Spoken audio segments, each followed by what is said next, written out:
Some people come into your life by accident and leave by choice. Others stay, even when it costs them everything. This is not a love story. It's a story about two friends who proved that sometimes the strongest bond isn't written in blood, it's written in loyalty. Jake had always preferred to sit on the sidelines. First day of high school, and the hallways were crowded with nervous chatter, lockers slamming, and the smell of fresh paint. He clutched a book he had already read, pretending to focus, though his mind wandered to the endless questions about who he might become in this small Midwestern town. Being invisible was easier, being unnoticed safer. Then Marcus appeared, loud, confident, and impossible to ignore. He dropped his backpack beside Jake without asking, leaned forward slightly, and said with a grin, "You look like someone who hates crowds as much as I do." Jake blinked, unsure whether to smile or pull away. But something about Marcus, his unshakable energy, the way his presence filled the empty spaces, made it impossible to stay guarded. That single sentence, spoken casually, changed everything. That single sentence, spoken casually, changed everything. From that day on, they were inseparable. They walked to class together, shared lunches, and found secret spots around the school where the world felt smaller, safer. Jake noticed Marcus noticing the little things, the way a friend smiled, the way someone carried their backpack too heavy, the subtle weight of a day that didn't go as planned. Marcus, on the other hand, noticed Jake noticing nothing, and he liked that too. They didn't exchange promises or declarations of loyalty. There was no need. The world was full of people who would let you down, but somehow, in those first few hours of knowing each other, they had already found someone who would stay. It was quiet, it was simple, and it was enough. Sometimes the strongest bonds don't start with fireworks. Sometimes they start with a backpack, a book, and a single sentence that says, "I see you." Friendship doesn't announce itself with grand gestures. It grows quietly, in moments most people forget. For Jake and Marcus, it was built day by day, in the ordinary spaces between classes, conversations, and long walks home. They started sitting together without ever asking. Lunch trays slid across the table as if they had always belonged there. Marcus talked about everything: music, teachers, dreams of leaving town, while Jake listened, smiling at the right moments, adding words only when they mattered. Somehow, that balance worked. Afternoons became theirs. They played basketball on a cracked court behind the school, arguing over missed shots and laughing until their lungs burned. When the sun dipped low, they lay on the ground, staring at the sky, imagining futures that felt distant but possible. Jake noticed things others didn't. When Marcus laughed too hard, it was to hide worry. When his voice softened, it meant something mattered. Marcus noticed things too, like how Jake walked slower when his thoughts were heavy, or how his silence sometimes asked for company, not space. When Jake's father lost his job, the house grew tense. Bills piled up, voices lowered.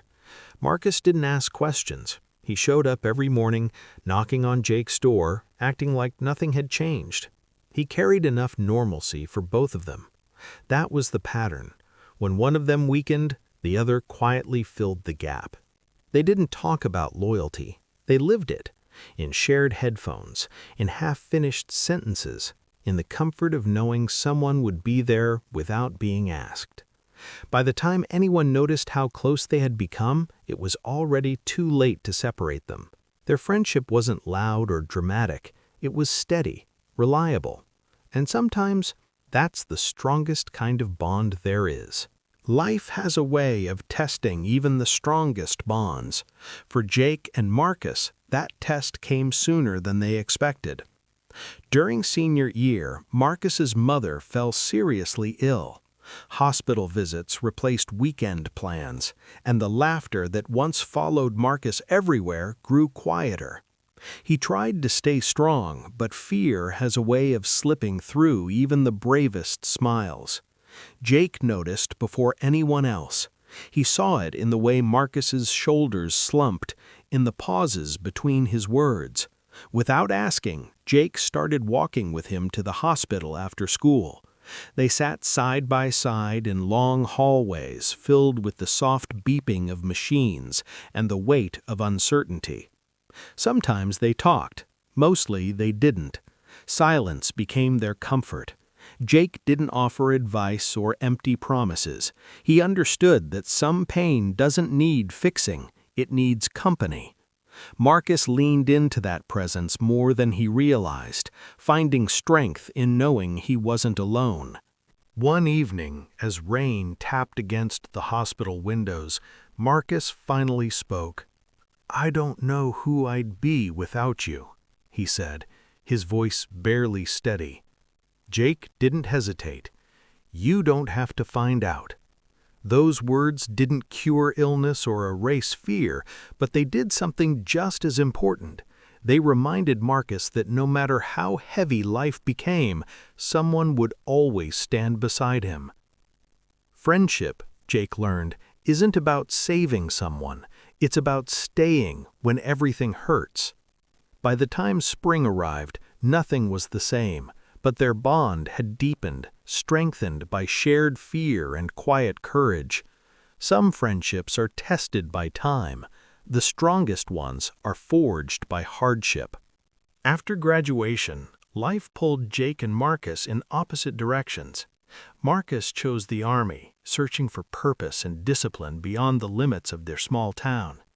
Jake stayed behind, rooted by responsibility and quiet ambition, working long shifts and writing late into the night. The distance was real, so was the silence. But silence never meant absence. They spoke when they could. Sometimes it was a long call filled with laughter and memories. Other times it was a short message sent across time zones, carrying nothing more than reassurance. Jake learned to read Marcus's voice, to hear strength when it was real and strain when it was forced. Marcus learned that Jake's brief replies didn't mean distance, they meant exhaustion. Each lived a different life, yet neither felt complete without the other. When days grew heavy, they reached for familiar words. When nights felt lonely, they remembered they weren't walking alone. Friendship didn't weaken with distance, it adapted. Across miles, uniforms, and unfinished dreams, their bond held steady, quiet, loyal, unbreakable. The phone rang at 2:17 a.m. Jake woke up disoriented, his room still wrapped in darkness. For a moment he considered letting it ring. Nothing good ever arrived at that hour. When he saw Marcus's name, his heart dropped before his mind could catch up. The voice on the other end wasn't Marcus's. It was official, calm, careful. Marcus had been injured overseas. The words landed slowly, each one heavier than the last. Not fatal, they said.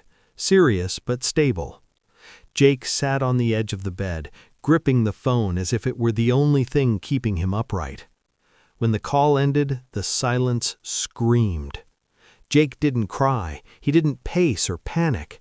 He stood, opened his closet, and pulled out a duffel bag. Every movement felt automatic, driven by something deeper than fear. He quit one of his jobs that morning without explanation, bought the cheapest flight he could find. Time didn't matter. Distance didn't matter. Only Marcus did. The hospital smelled of antiseptic and quiet urgency. When Jake finally stepped into the room, Marcus lay still, bruised and pale, machines humming softly around him. His eyes fluttered open, unfocused at first, then recognition. "You came," Marcus whispered, disbelief wrapped in exhaustion.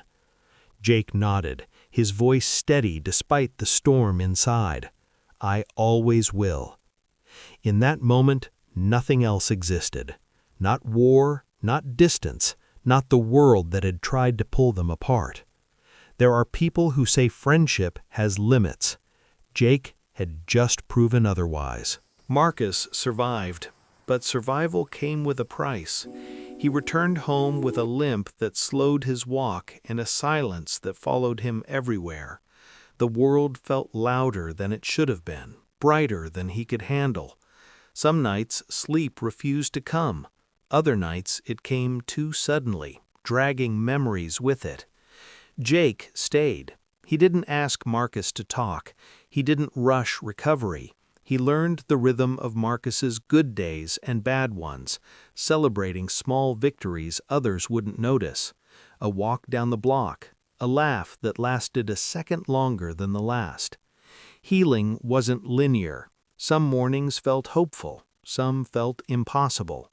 They found comfort in routine, coffee at sunrise, quiet drives with the windows down, old music playing low, reminding them of who they were before everything changed. Slowly, Marcus began to feel human again. One evening, sitting on the porch as the sky turned orange, Marcus spoke without looking over. "I thought I lost myself over there." Jake answered gently, "You just forgot where you left it." Time passed. Scars faded, though they never disappeared. Marcus learned that strength didn't mean standing alone. Jake learned that staying could be just as brave as leaving. They were different now, older, wiser, but some things remained unchanged: loyalty, trust, and the quiet understanding that no matter what the world took from them, they still had each other. And sometimes that was enough to keep breathing. Years later, the town looked smaller than they remembered. The basketball court was still there, cracked, familiar, unchanged. Jake and Marcus sat side by side as the sun dipped low, casting long shadows across the ground. They didn't talk much anymore. They didn't need to.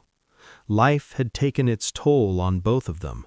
Marcus walked slower, carrying scars the world couldn't see. Jake carried stories shaped by years of watching, listening, and staying. Each had lost something along the way, but neither had lost the other. Marcus broke the silence first. "People think family is just blood." Jake smiled, eyes fixed on the fading sky. "Then they've never had a real friend." The words settled between them, heavy with truth. They had grown older, wiser, quieter, yet the bond remained, steady, unspoken, unbreakable. No promises were ever made, yet none were ever broken. Some friendships fade with time. The rare ones deepen. As the last light disappeared, they stood and walked off the court together, not chasing dreams anymore, but carrying them side by side. Because some bonds aren't inherited, they're chosen, and those are the ones that last forever.